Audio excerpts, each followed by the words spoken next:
Iglesia Bautista Bíblica El Roble, Salvación en Cristo. Muy bien, hermanos, vamos a continuar estudiando estos domingos. Hemos hablado acerca de la fe. Qué interesante estos temas de la fe. Veíamos hace 2 domingos atrás el premio o el triunfo de la fe. La fe es premiada por el Señor. Y veíamos aquel gran milagro que Jesucristo hizo a través de esta mujer que tenía mucha fe. Y esta mujer se abrió paso entre la multitud, ¿te acuerdas? Y tocó y decía, si tan solo tocar el borde de su manto seré sana, ¿verdad? Y no tan solo Cristo sanó su cuerpo, sino también el Señor Jesucristo sanó su alma. Ese día ella se fue con un cuerpo sano, pero también con un alma perdonada y también con el Señor Jesucristo en su corazón. ¡Qué bendición es esto!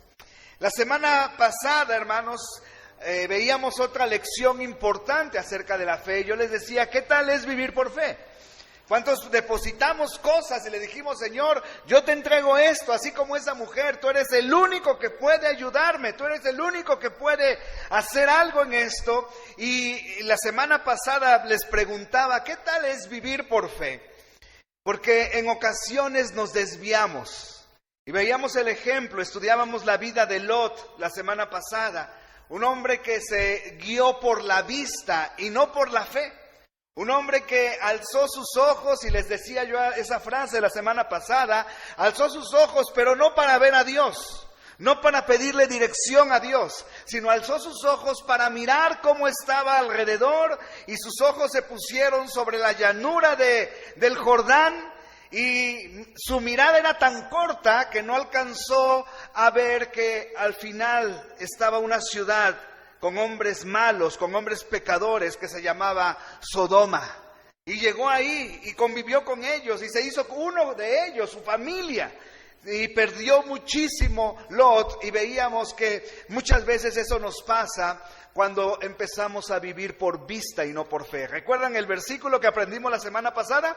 Porque por fe andamos, no por vista. Porque por fe andamos, no por vista. Esa es la vida del creyente. Ahora, hermanos, la fe es algo que debemos ir ejercitando todos los días.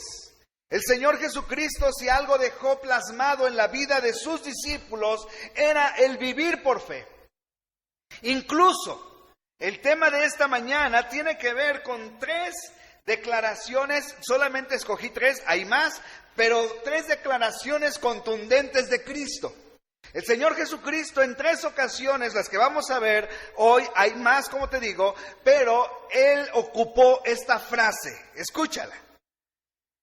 ¿No hará mucho más a vosotros, hombres de poca fe? Y después, en otra ocasión, Cristo les dijo a sus discípulos, ¿por qué teméis, hombres de poca fe? Y después el Señor le dice a uno de sus discípulos, hombre de poca fe, ¿por qué dudaste? El Señor Jesucristo, hermanos, el Señor Jesucristo, en su andar con sus discípulos, en esos 3 años que Él aprovechó al máximo para capacitarlos, para enseñarlos y sobre todo para equiparlos para la función, la labor que ellos tenían, Él enfatizó mucho acerca de la fe. La fe. Y hermanos, nosotros debemos aprender a vivir así, a vivir por fe, a depender completamente de nuestro Dios, a dejarnos caer en sus promesas, sus benditas promesas, que son las que nos sostienen, las que nos alientan, las que nos animan a seguir adelante. Pero se necesita fe para esto. Veamos en qué ocasiones el Señor Jesucristo ocupó estas frases contundentes. Les invito por favor a que vayan a Mateo capítulo 6, hermanos. Mateo capítulo 6, y mira que si Dios lo hizo y lo ocupó con sus discípulos, hombres que estuvieron cerca de Él, hombres que lo vieron, hombres que aprendieron de primera mano, ¿qué nos queda a nosotros, no es cierto?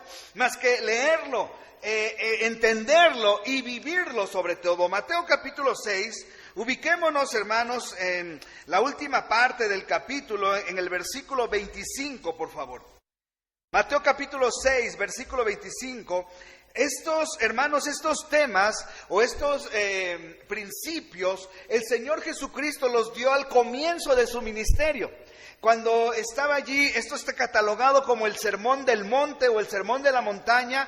Todo Mateo 6, Mateo 7 es catalogado allí ese sermón que el Señor Jesucristo desde el 5, Mateo 6, Mateo 7, todo eso abarca el sermón del monte. Y el Señor estaba enseñándole a sus discípulos la manera de cómo vivir aquí en la tierra. Les dio principios fundamentales para esto. Y cuando llegamos al verso 25 nos dice lo siguiente: por tanto os digo, no os afanéis por vuestra vida, qué habéis de comer o qué habéis de beber, ni por vuestro cuerpo, qué habéis de vestir. ¿No es la vida más que el alimento y el cuerpo más que el vestido? Mirad las aves del cielo, que no siembran, ni ciegan, ni recogen en graneros, y vuestro Padre Celestial, ¿qué hace, hermanos?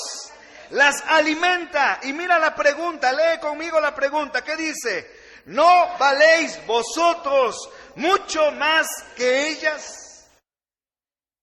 ¿Y quién de vosotros podrá, por mucho que se afane, añadir a su estatura un codo? Y por el vestido, ¿por qué os afanáis?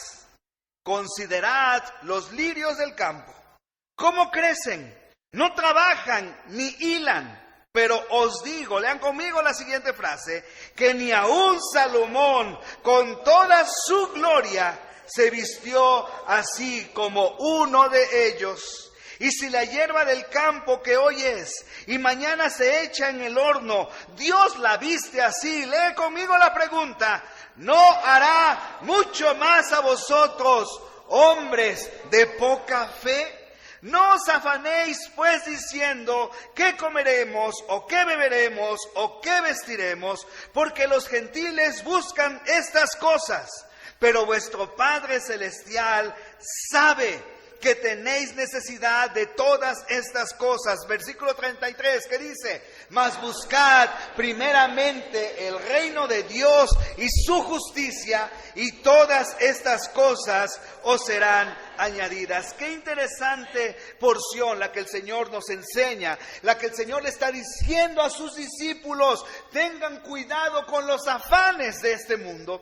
Y el Señor siempre va al clavo, ¿no? Va directo, pega directo el Señor. Y la verdad es que todos nosotros, todos los seres humanos, nos afanamos en estas áreas, en lo que comemos y en lo que vestimos, ¿sí o no? Es un afán continuo. Es un afán. Estamos afanados en buscar las cosas. A veces solamente por tener un mejor estatus social. A veces solamente por tener un reconocimiento en el lugar donde nos desempeñamos. O a veces por una necesidad profunda. Pero siempre estamos en ese afán de buscar el alimento, de buscar el vestido, buscar el comer, buscar el beber, buscar el vestir. Pero hermanos, a veces el gran problema es que el afán nos llega a superar. Y cuando el afán llega a la vida del creyente en Cristo, lo primero que desaparece es su confianza en Él. ¿No es verdad? La confianza en Él desaparece cuando el afán llega a la vida del creyente.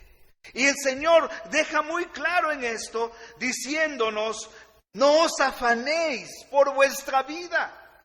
No te afanes por tu vida. No te compliques en buscar todo lo que tú quieres. No te afanes por tu vida. No te afanes por el comer, por el beber, por tu cuerpo, por el vestir. Y da principios tan importantes el Señor diciendo, ¿No es la vida más que el alimento y el cuerpo más que el vestido? ¿No es más, no vales tú más que estas cosas? ¿No hay algo más importante para ti que solamente el comer, el vestir y el beber?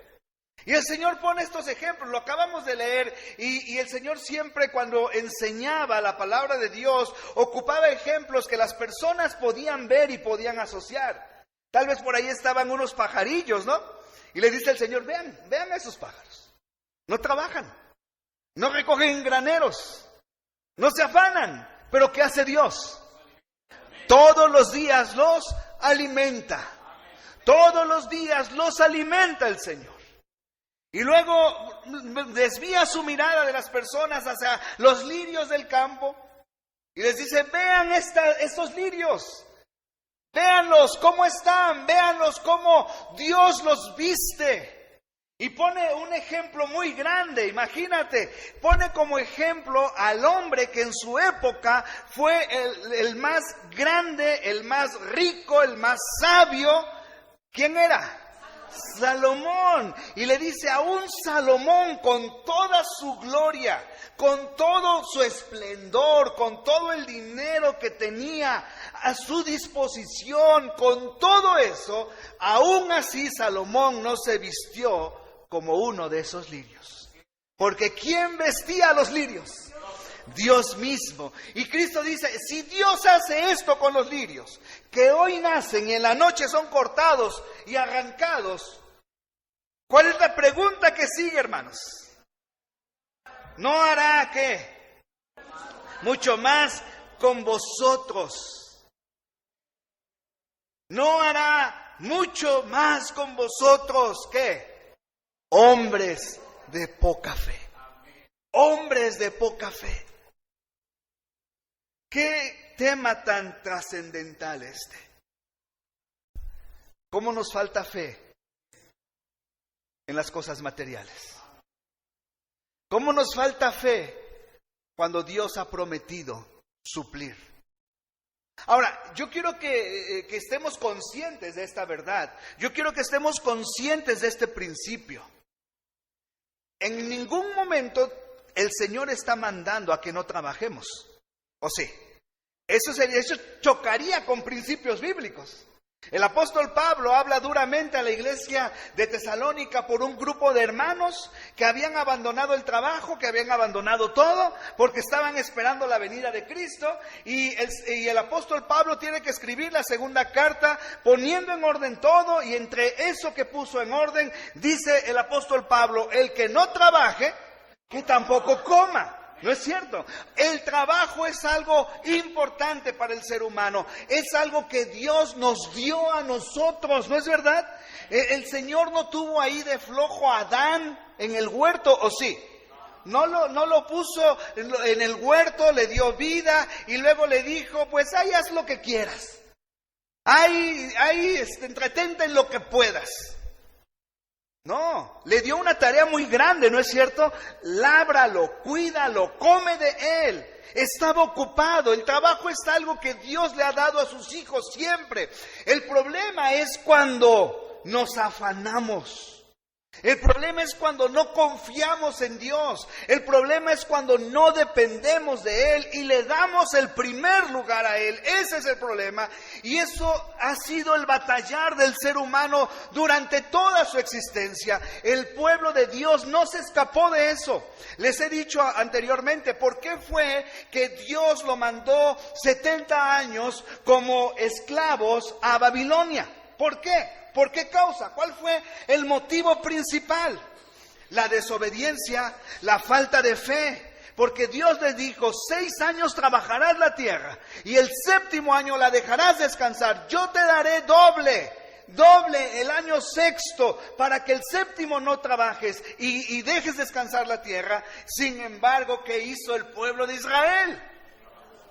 Siguió trabajando, no descansó. No le dio el descanso a la tierra, no obedeció el mandato de Dios. ¿Cómo quisiéramos que Dios hiciera otra vez este mandato, no es cierto? ¿No les gustaría tener un año sabático, hermanos? con todo pagado ya por el Señor. ¡Qué bendición!, ¿no? Sin embargo, el pueblo de Israel no obedeció. Y Dios no es un Dios que actúe así como rayo. Él es un Dios paciente. Dice los salmos que Él es lento para la ira y grande en misericordia.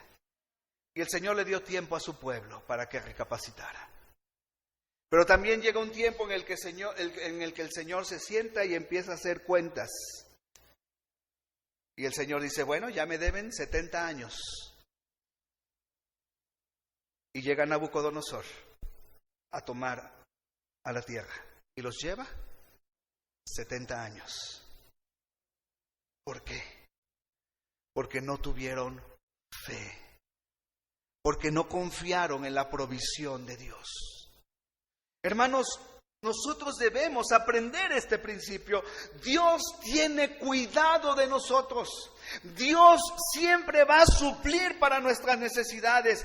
Siempre tendremos algo que comer en casa. Siempre tendremos algo que ponernos, algo que vestir. Siempre Dios no dejará a su pueblo, Dios no dejará a su iglesia padeciendo necesidad. El problema somos nosotros. El problema es nuestra falta de fe. El problema es nuestra falta de una buena administración de los bienes que Dios nos da. El problema somos nosotros, no es nuestro Dios.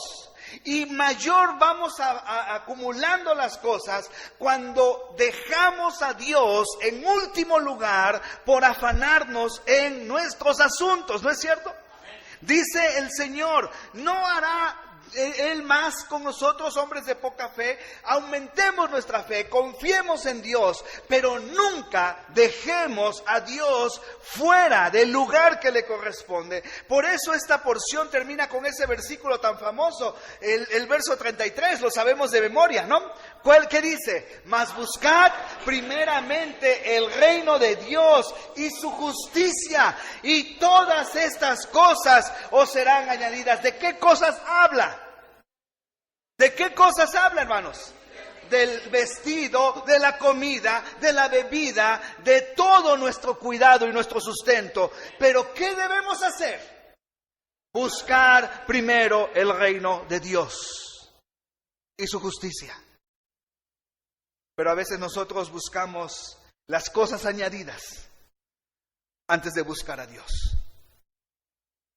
Preferimos salir e ir en pos de lo que necesitamos sin confiar en Dios. Y preferimos sacrificar cosas valiosas. Preferimos sacrificar cosas valiosas, cosas que te harán salir adelante por la eternidad. Decidimos sacrificar cosas valiosas que seguir a Dios. Varones, nuestros hijos nos están viendo cómo resolvemos los problemas. Nuestros hijos nos están viendo si Dios es el primer lugar o no en nuestro andar. Muchos hemos tenido problemas financieros por nuestra mala cabeza, sin lugar a dudas. ¿Cómo los resolvemos? ¿Yéndonos a trabajar hasta el cansancio? ¿O dándole a Dios el primer lugar en todo? Miren, el no venir al templo un domingo es solamente el reflejo de algo que ha pasado años atrás. El dejar de congregarte los domingos es solamente el reflejo de algo que pasó tiempo atrás.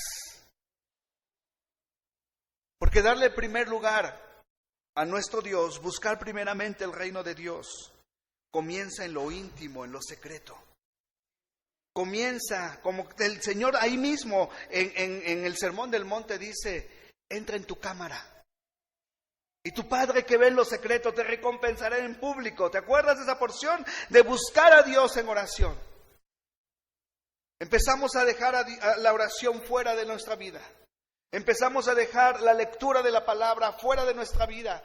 Empezamos a dejar el impacto de la palabra de Dios en nuestra vida con un cambio, una transformación dada por Él fuera de nuestra vida. Entonces todo comienza así y después viene lo exterior. ¿No es verdad? Cuando perdemos la comunión con Dios, cuando perdemos ese andar con el Señor continuo, constante con Él, entonces después ¿qué viene? Después ¿qué viene en la vida del cristiano? Tú lo sabes muy bien. Viene suplir esas necesidades con otras cosas. Y entonces dejas esto y al final el resultado es que tu vida se está apartando de Dios. Y cuando menos te das cuenta, estás envuelto en tantas cosas que la iglesia ya no es importante para ti. En los miércoles que estuvimos estudiando la doctrina de la iglesia, yo les decía algo y lo creo y debería ser así. Tristemente muchas veces no es así. Yo les decía, la iglesia debe ser el centro de nuestras actividades.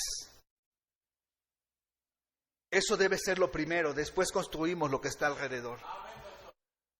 Pero muchas veces nos dejamos llevar por lo que está alrededor, que por la iglesia, que debe ser una prioridad. ¿No es verdad? Debe ser una prioridad. El Señor le dice a sus discípulos, ¿por qué tienen poca fe? Hombres de poca fe. Debemos pedirle al Señor que nos dé una fe tan grande para confiar en que Él es nuestro proveedor, para confiar que Él es nuestro pastor y nada nos va a faltar. Él no nos va a dejar padecer, hermanos. No nos va a dejar padecer. Él tiene un cuidado por nosotros. Él abrirá las ventanas de los cielos. Él usará personas para suplir la necesidad que tengamos. Porque así es Dios. Pero no flaquee tu fe buscando otras cosas y no buscando a Dios. Porque si tú tienes la capacidad de arreglártelas por ti mismo, ¿sabes qué es lo que hace Dios? Te suelta. Y no hay cosa peor que vivir sin la bendición de Dios en la vida. Así que el Señor Jesucristo le dice a estos hombres, ¿no hará mucho más por vosotros, hombres de poca fe? Yo no sé cómo están tus finanzas, hermano. Yo sé cómo están las mías. Yo necesito tener fe en el Señor. Y necesito decirle, Señor, tú has prometido. Tú has prometido. Yo voy a confiar en ti, pero no te voy a dejar de lado. Tú eres el primero. Te buscaré antes que cualquier cosa.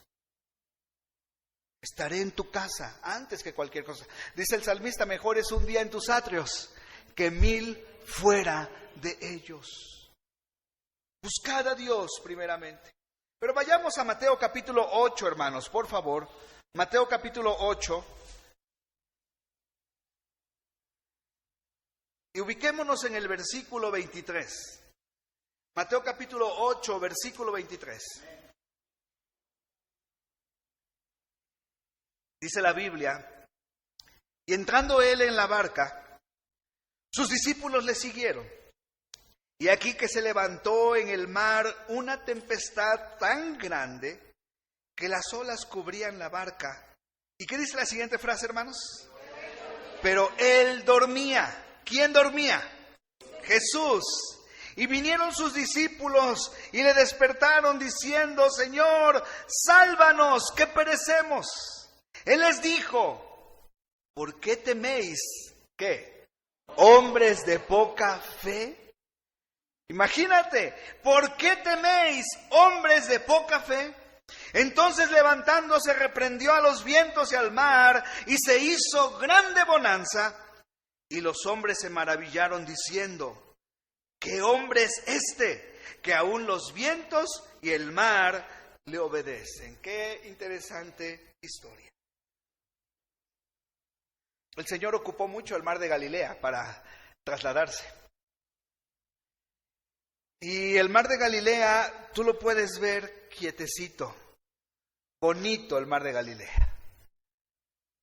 Pero por la forma en cómo está situado, por las montañas que están alrededor, Es muy fácil que entren vientos y se levanten tempestades, se levanten olas, y de esa quietud del mar pueda convertirse en un mar muy embravecido.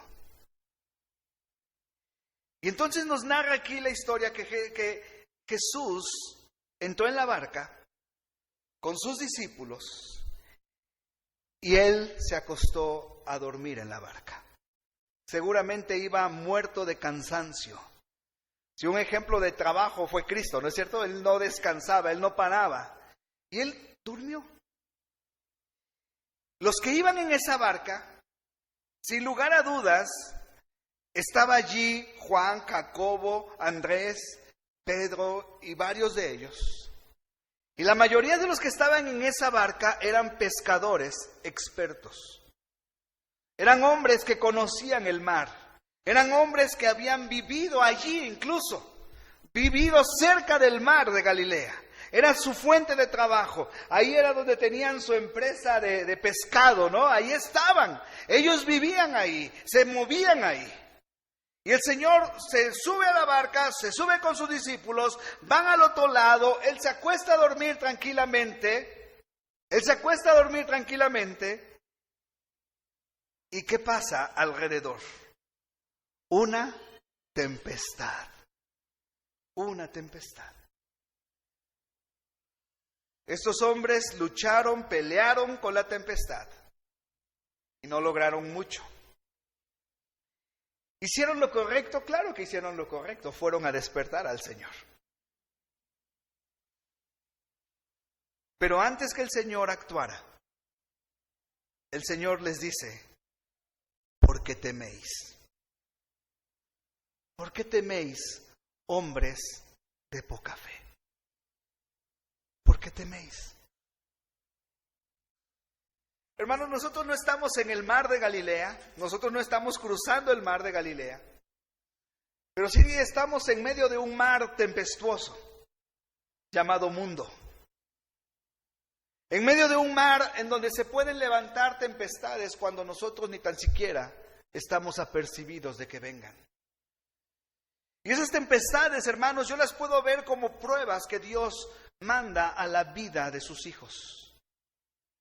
El Señor usa las pruebas para que nuestra fe sea anclada en donde debe estar, para que nuestra fe sea fortalecida en el Señor, para que nuestra fe sea mucho mejor, para que podamos depender y confiar más de Él. Y hermanos, las pruebas vienen, y en las pruebas tú y yo no tenemos el control de ella. Quien controla la prueba es Dios. Dios es el que sabe lo que estamos viviendo, lo que estamos atravesando, lo que incluso cómo va a terminar esa prueba.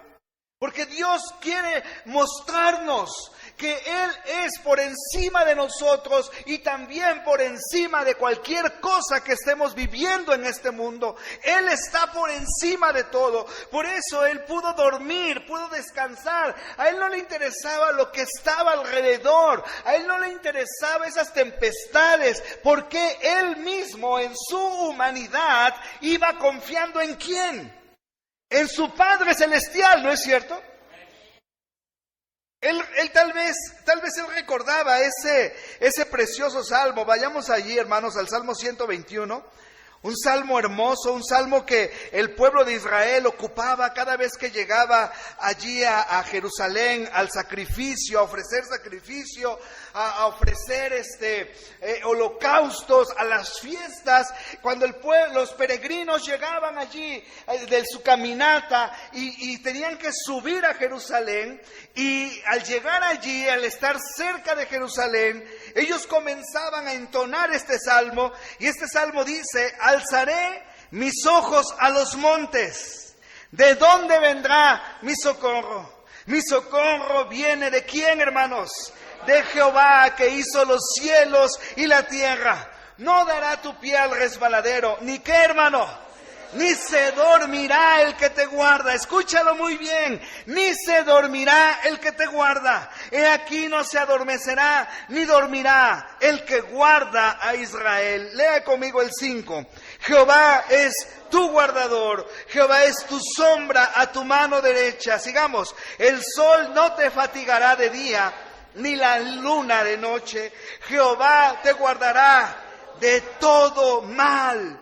Él guardará tu alma. Y luego el 8, Jehová guardará tu salida y tu entrada desde ahora y para siempre. Por eso el Señor podía dormir tranquilamente y a gusto en medio de esa tempestad, porque Él confiaba en el cuidado que su Padre tenía para con Él. Él confiaba que todo estaba bajo la voluntad perfecta de Dios y que Dios, hermano, esto tú debes de saberlo muy bien, Dios no nos dejará hasta que no haya cumplido su propósito en nosotros. Él guardará nuestra vida. Él estará con nosotros porque Él tiene un plan perfecto para nuestra vida. Sin embargo, hermanos, regresando a la historia, estamos viendo aquí a los discípulos batallar con la tempestad, batallar con lo que estaban viviendo. Tal vez esa barca ya estaba para hundirse. Van con su maestro, le despiertan, le dicen: Señor, sálvanos, que perecemos, sálvanos. Y el Señor al despertar les dice: ¿por qué teméis, hombres de poca fe? ¿Por qué teméis, hombres de poca fe? Entonces, levantándose, reprendió a los vientos y al mar, y se hizo, ¿qué cosa, hermanos? Grande bonanza. ¿Qué nos enseña esto, hermanos? ¿Qué nos enseña? Que en esas tormentas que tú y yo atravesamos en la vida, nunca se nos debe olvidar que ahí está el Señor con nosotros. Y aunque pareciera que el Señor está dormido, aunque pareciera que el Señor no hace nada, aunque pareciera que no hay un avance, déjame decirte que el Señor no descansa, que el Señor no se adormece, que el Señor está al pendiente de nosotros, pero Él quiere que aprendamos a sujetarnos a Él. Él quiere que aprendamos a depender de Él, a no estar afanándonos, a que no se nos vaya el sueño y demos vueltas y vueltas en la cama pensando cómo resolveremos este gran problema. Dios quiere que descanses. Dios quiere que yo descanse. Hermanos, esto es muy humano, ¿no es cierto? ¿Qué pasa cuando estamos en problemas?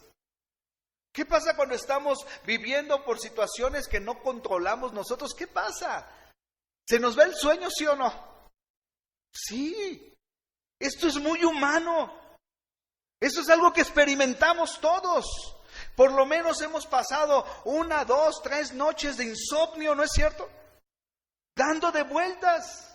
O queremos descansar, queremos cerrar los ojos, queremos dormir, pero el cerebro está trabajando a 1000 por hora, ¿no es cierto? Y nos despertamos afanados, cansados y todo, porque estamos temiendo lo que va a pasar. Recuerda la frase, estas frases contundentes. ¿Por qué teméis? ¿Por qué teméis, hombres de poca fe? ¿Por qué tienes temor? ¿Por qué tenemos temor cuando sabemos que nuestra vida está escondida en la mano de Cristo y en la mano de Dios? Cuando sabemos, hermanos, que Dios no va a permitir que cosas avancen, ni va a ponernos cargas que no podamos llevar. El Señor está con nosotros, el Señor está cuidándonos, el Señor está al pendiente de nuestra vida siempre, hermanos, siempre. No nos deja. Lo que debemos hacer, hermanos, lo que debemos hacer es solamente clamar a Él. Dice Santiago en su capítulo 1, lo sabemos, algunos hasta de memoria, Santiago capítulo 1, recordar estas porciones, hermanos, deben traer paz a nuestro corazón y debe traer un aumento de nuestra fe. Santiago capítulo 1, versículo 2 nos dice: hermanos míos, tened por sumo gozo cuando os halléis en diversas pruebas, sabiendo que la prueba de vuestra fe produce ¿qué cosa? Paciencia. Un sinónimo de paciencia es resistencia. no se quiebra, no se dobla. La prueba de vuestra fe produce paciencia. Mas tenga la paciencia su obra completa para que seáis perfectos y cabales, sin que os falte cosa alguna. Y dice el 5, si alguno de vosotros tiene falta de sabiduría, pídala a Dios, el cual da a todos abundantemente y sin reproche y le será dada. ¿Sabiduría para qué? Me pregunto. ¿Sabiduría para qué? ¿Cuál es el contexto de estos versículos? Si es para poder enfrentar la prueba, si estás en diversas pruebas, pídele a Dios sabiduría. No tenemos la capacidad para salir adelante por nosotros mismos.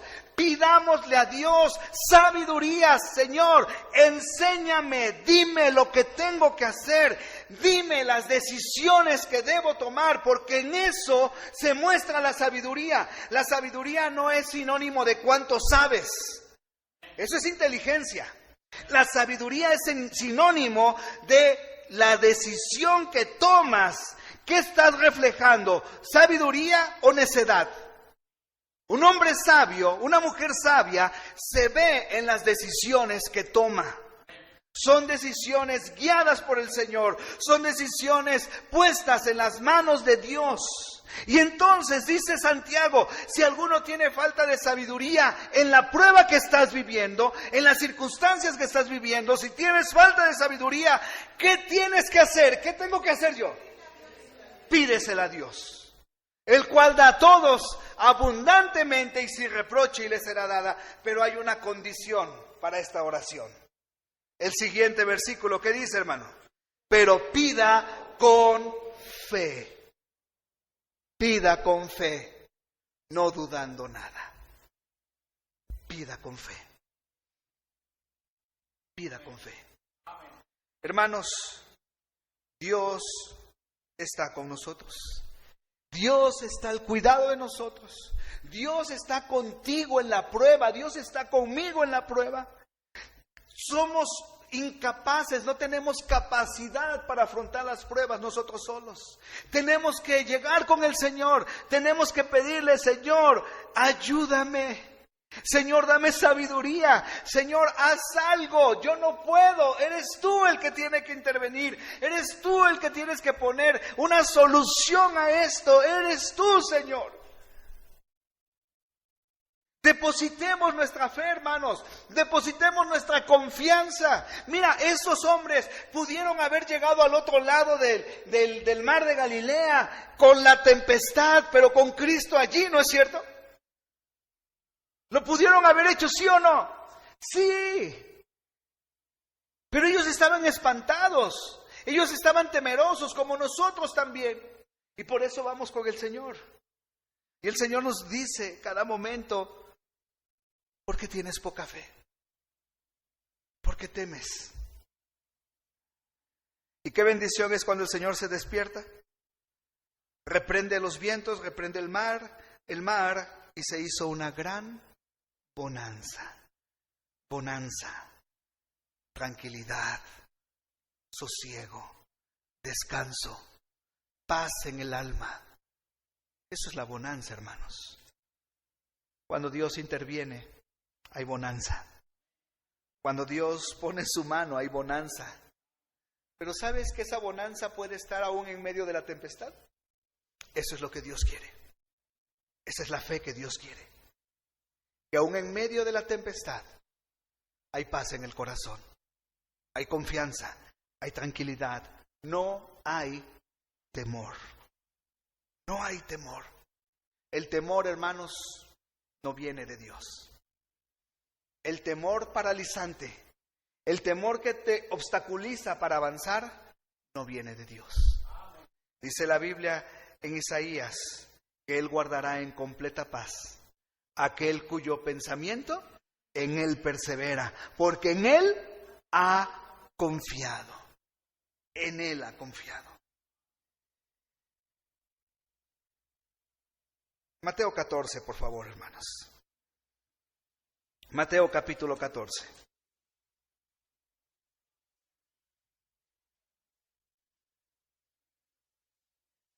Mateo capítulo 14. Hay un gran milagro aquí, la alimentación de los 5,000.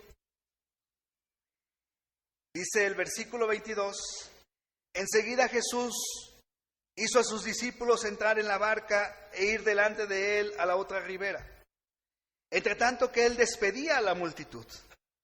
Despedida la multitud, subió al monte a orar aparte, y cuando llegó la noche estaba allí solo. Y ya la barca estaba en medio del mar, azotada por las olas, porque el viento era contrario. Mas a la cuarta vigilia de la noche, Jesús vino a ellos. ¿De qué manera, hermanos? Andando sobre el mar. Y los discípulos, viéndole andar sobre el mar, se turbaron diciendo, ¡un fantasma! Y dieron voces de miedo. Pero enseguida Jesús les habló diciendo, ¿qué cosa, hermanos? Ten ánimo, yo soy, no temáis. Entonces le respondió Pedro y dijo, Señor, si eres tú, manda que yo vaya a ti sobre las aguas. Mira nada más, ese era Pedro, ¿verdad? Ese era Pedro. Manda que vaya yo a ti sobre las aguas. Versículo 29, y él le dijo, ven. Y descendió Pedro de la barca, andaba sobre las aguas para ir a Jesús. Pero al ver el fuerte viento, ¿qué pasó, hermanos? Tuvo miedo y comenzó a hundirse. Dio voces diciendo, Señor, sálvame. Al momento Jesús extendió la mano, asió de él y le dijo, ¿qué le dijo, hermano? Hombre de poca fe, ¿por qué dudaste? Y cuando ellos subieron a la barca, se calmó el viento. Entonces los que estaban en la barca vinieron y le adoraron diciendo, verdaderamente eres Hijo de Dios. ¿Qué le dijo el Señor a Pedro? Hombre de poca fe. Y fue el único que se aventó de la barca, ¿eh? ¿Dónde estaba la fe de los otros, hermanos?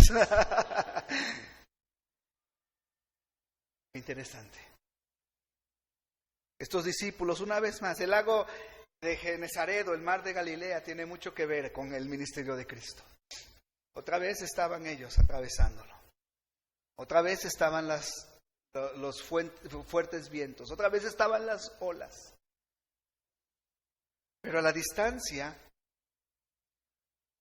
estaba su maestro orando. Sin lugar a dudas, orando por ellos. ¿No es cierto? Dicen los evangelios que a los que amó, los amó hasta el fin. Qué hermosas palabras. Los amó hasta el fin. Y yo estoy convencido, hermanos, que el Señor, independientemente de pasar esas horas orando a su Padre, glorificando a su Padre, Él pasaba mucho tiempo orando por sus discípulos. Sin lugar a dudas los vio allí a lo lejos y los empezó a ver batallar, ¿no es cierto? Entonces Él tuvo que alcanzarlos y empezó a caminar sobre el mar. Y empezó a acercarse a ellos. Ellos se sorprendieron tanto que pensaron que era un fantasma. Sin embargo, les dice, yo soy, no teman. Y ahí estaba el gran apóstol Pedro. El más aventado, ¿no es cierto? El que se llevó las mayores regañadas de Cristo. El que experimentó cosas hermosas junto a su Señor. El que se equivocaba, pero ¿por qué se equivocaba? ¿Por qué se equivocaba Pedro? ¿Por qué?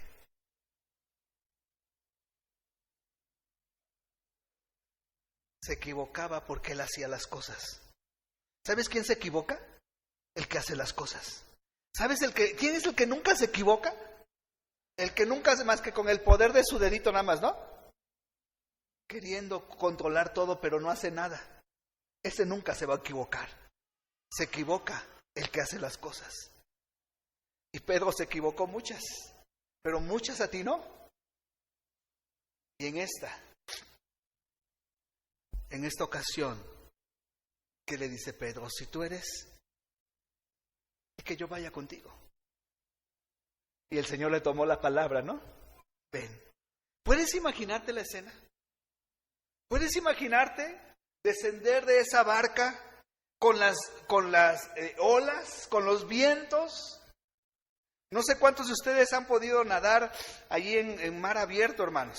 Snorkear, ahí una vez, allí en Ixtapa, estábamos ahí snorkeando. Qué feo es eso. Sentí esa sensación que las olas te mueven por todas partes. No sé cuántos hayan tenido una experiencia así, no es nada grato, no tienes seguridad. Si no sabes nadar bien y no llevas un chaleco, imagínate. Pero este hombre, Pedro, como tú y como yo, decidió poner un pie fuera de la barca y empezó a caminar y empezó a ir con su maestro y empezó a caminar. Pero ¿qué pasó en el transcurso? ¿Qué pasó en ese momento, hermanos? ¿Qué pasó? Dice el apóstol, dice el Señor Jesucristo, le dice a Pedro, ¿por qué dudaste? Y el evangelista nos dice, pero al ver el viento fuerte tuvo miedo y comenzó a hundirse. Empezó a ver alrededor, dejó de ver a Cristo, dejó de ver su poder, dejó de mirarlo, de poner su mirada en Él. Y empezó a poner su mirada en lo que había ignorado pasos atrás. Había ignorado los vientos, había ignorado las olas, ¿no es cierto? Y él desafió las leyes, todas las leyes, y se puso a caminar en el agua.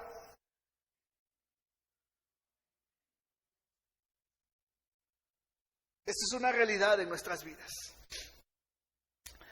¿Cuántas veces vamos a dar pasos firmes?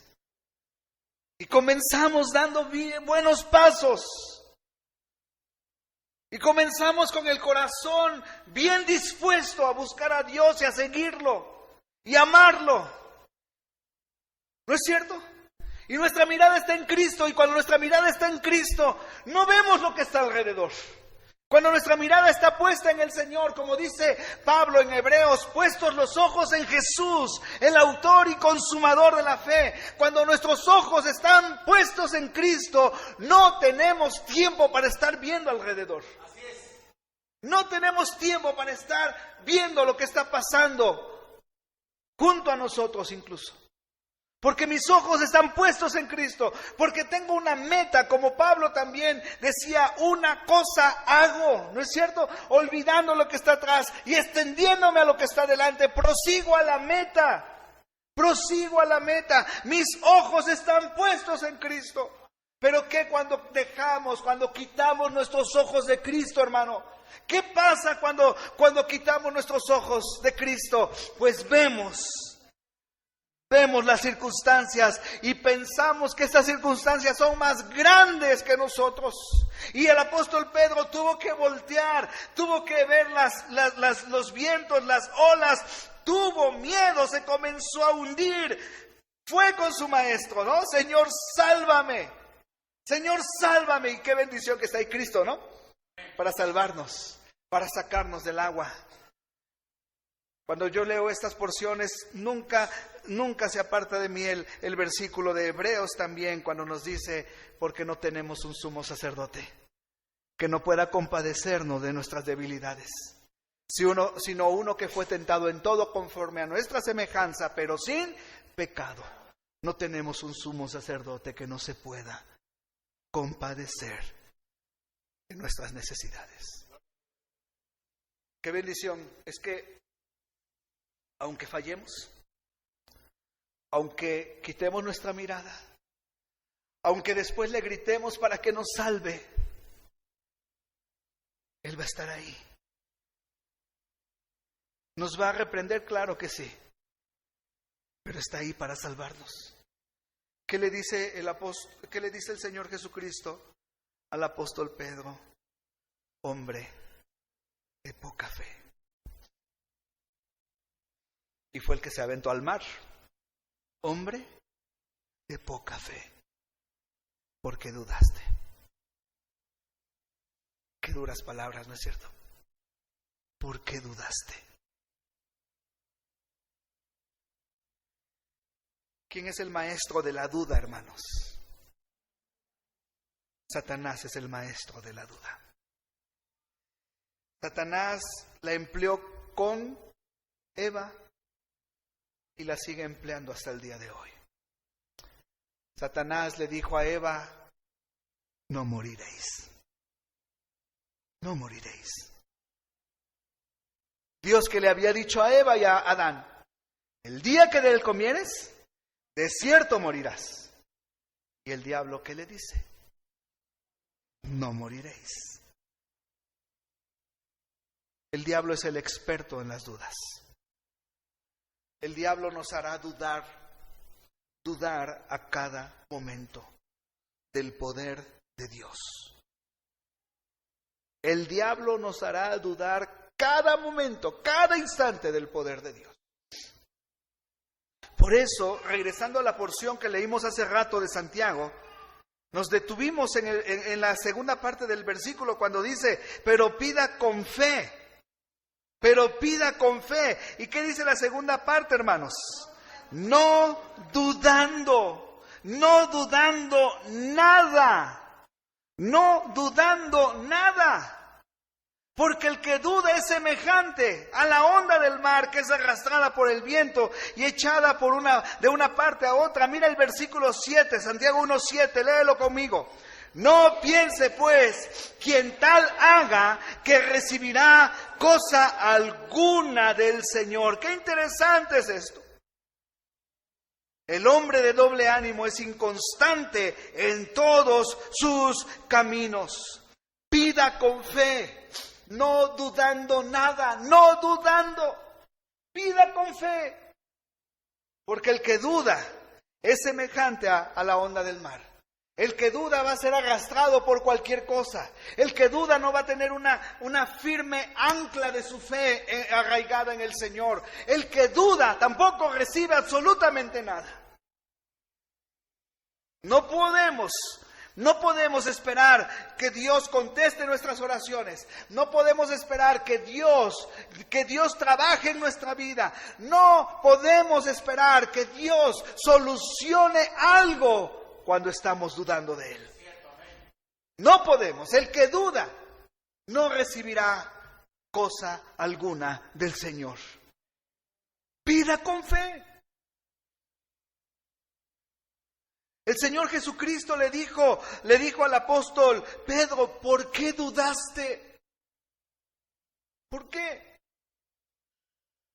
¿Por qué dudaste? Y quiero hacerte una pregunta.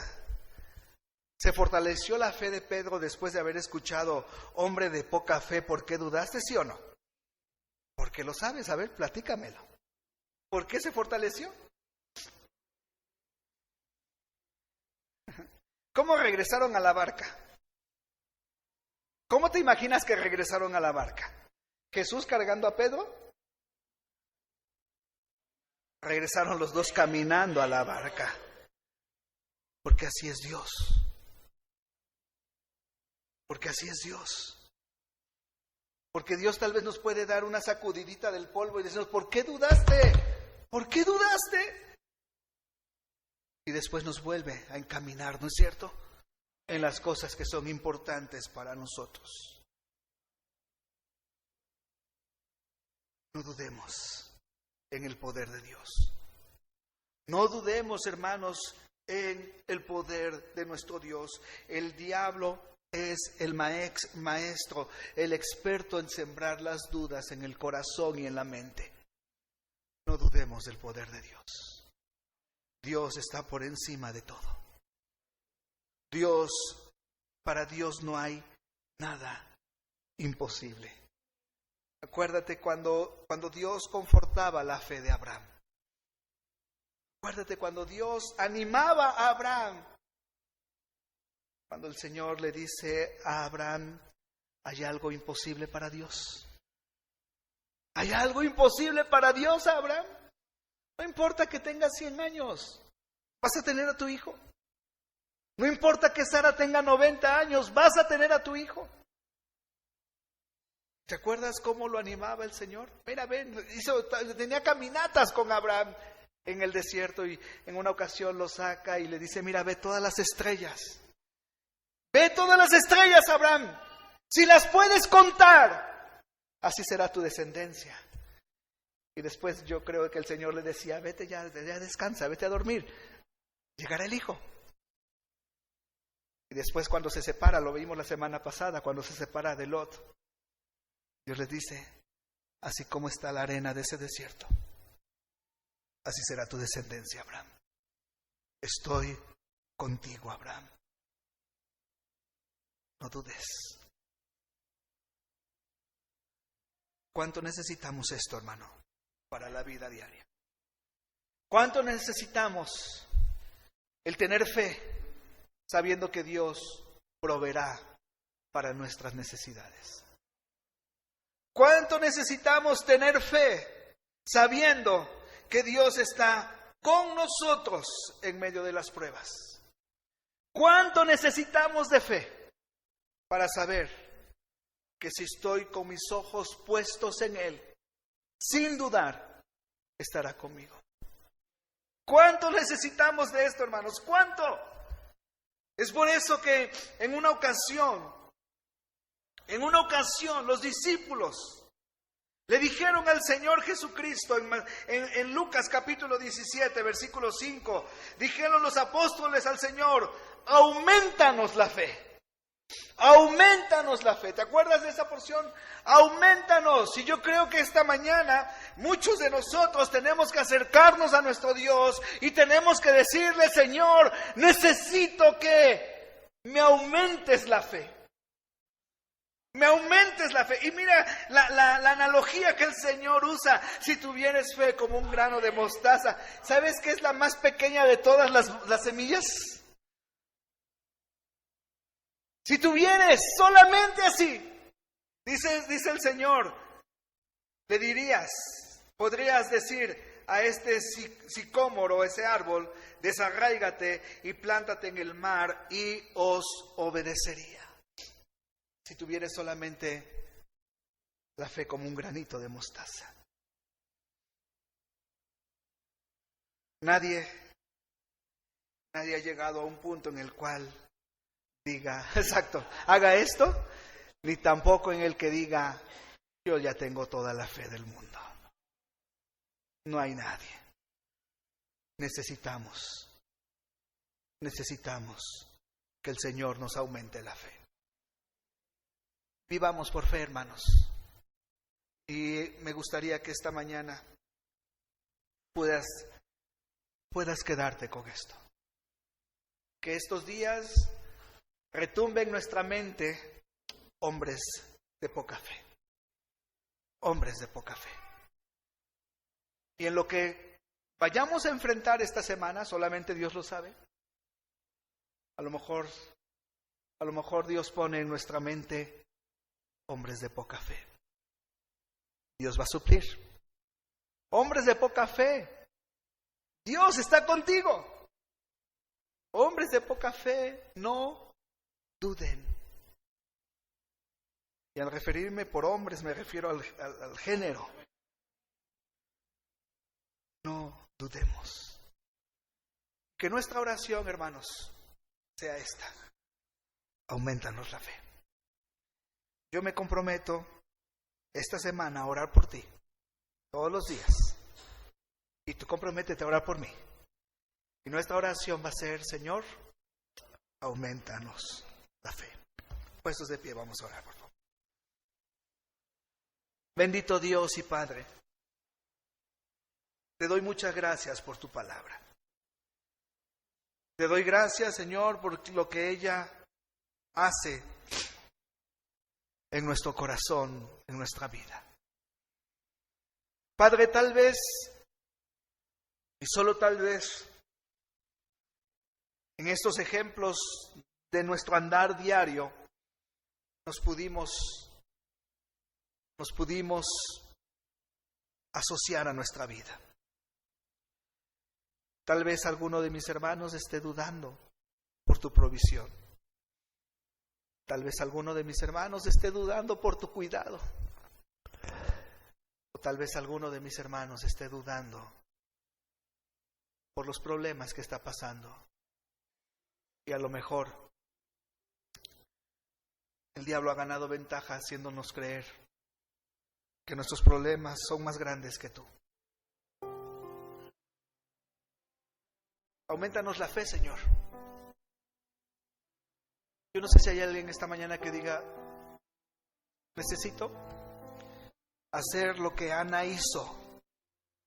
Necesito derramar y vaciar mi alma delante del Señor.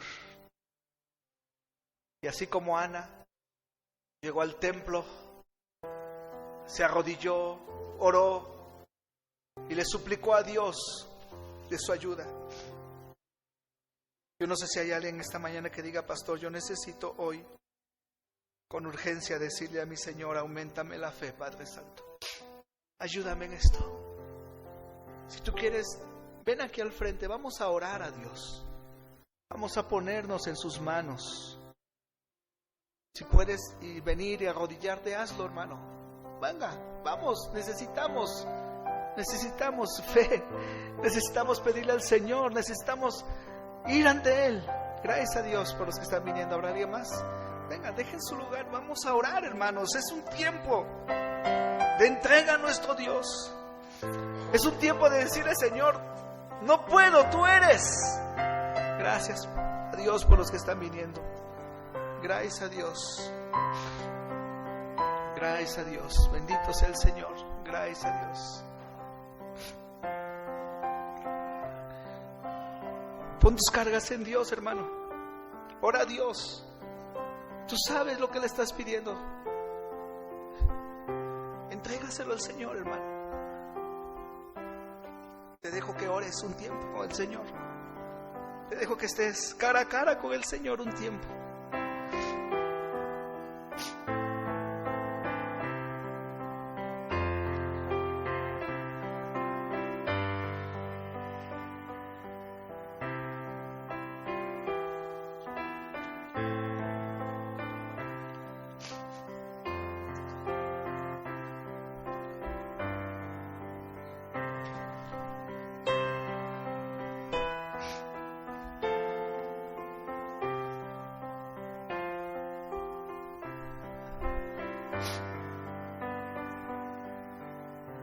Señor, así como años atrás tus discípulos te dijeron, aumentanos la fe.